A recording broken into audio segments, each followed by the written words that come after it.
हर हर Mahadev everyone. माघ महीने के कृष्ण पक्ष में पड़ने वाली षष्ठिला एकादशी का हमारे हिंदू धर्म में बहुत अधिक महत्व बताया गया है। षष्ठिला एकादशी के व्रत में तिल की बहुत ज्यादा महत्व है। इस दिन तिल से बने भोग भगवान विष्णु को अर्पित करें और तिलों का दान करने तथा तिल का 6 प्रकार से प्रयोग करने से भक्तों को सभी दोष पाप दूर होते हैं और अक्षय पुण्य की प्राप्ति होती है। षष्ठिला एकादशी का नाम इसलिए षष्ठिला एकादशी पड़ा क्योंकि इस दिन तिल को 6 प्रकार से प्रयोग किया जाता है, जिसमें तिल से स्नान, उबटन, हवन, तर्पण, भोजन और तिल का दान, इन 6 तरीके से तिलों का उपयोग किया जाता है। एकादशी और मकर संक्रांति का संयोग कई वर्षों के बाद ऐसा संयोग इस बार बन रहा है। मकर संक्रांति का पर्व भी मनाया जाएगा और षष्ठिला एकादशी का व्रत भी इसी दिन है। क्योंकि एकादशी 14 तारीख को पड़ रही है, इसलिए मकर संक्रांति का पर्व 15 तारीख को मनाया जा रहा है। लेकिन मकर राशि में सूर्य जो है 3:06 पे 14 तारीख को ही प्रवेश कर रहे हैं। लेकिन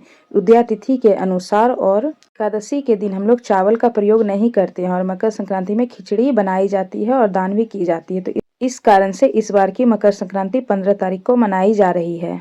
चलिए अब जानते हैं षष्ठिला एकादशी के बारे में। षष्ठिला एकादशी 2026 में एकादशी और द्वादशी तिथि कब से कब तक रहेगी? पारण करने का शुभ मुहूर्त क्या रहेगा?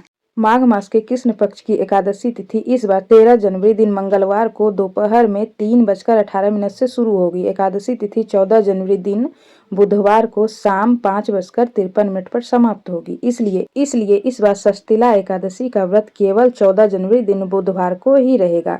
सभी गृहस्थजन और सभी वैष्णवजन इसी दिन एकादशी का व्रत रखेंगे। द्वादशी तिथि आरंभ होगी 14 जनवरी दिन बुधवार को 5:54 से और द्वादशी तिथि का समापन होगा 15 जनवरी दिन गुरुवार को रात में 8:16 पर इसके बाद त्रयोदशी तिथि आरंभ हो जाएगी। षष्ठिला एकादशी व्रत का पारण 15 जनवरी दिन गुरुवार को सुबह 7:15 से लेकर 9:21 के बीच में किया जाएगा। षष्ठिला एकादशी के दिन आप लोग तिल का प्रयोग जरूर करें। कहा जाता है कि इस दिन तिल का प्रयोग 6 प्रकार से करना चाहिए, यानी कि खाने में, पीने में, भगवान को पूजा में हम लोग चढ़ा सकते हैं तिल, और इस दिन तिल से स्नान किया जाता है, उबटन लगाया जाता है, हवन, तर्पण, भोजन और तिल का दान, इस 6 तरीके से तिलों का प्रयोग किया जाता है। आप लोगों को षष्ठिला एकादशी की हार्दिक शुभकामनाएं। हर हर महादेव।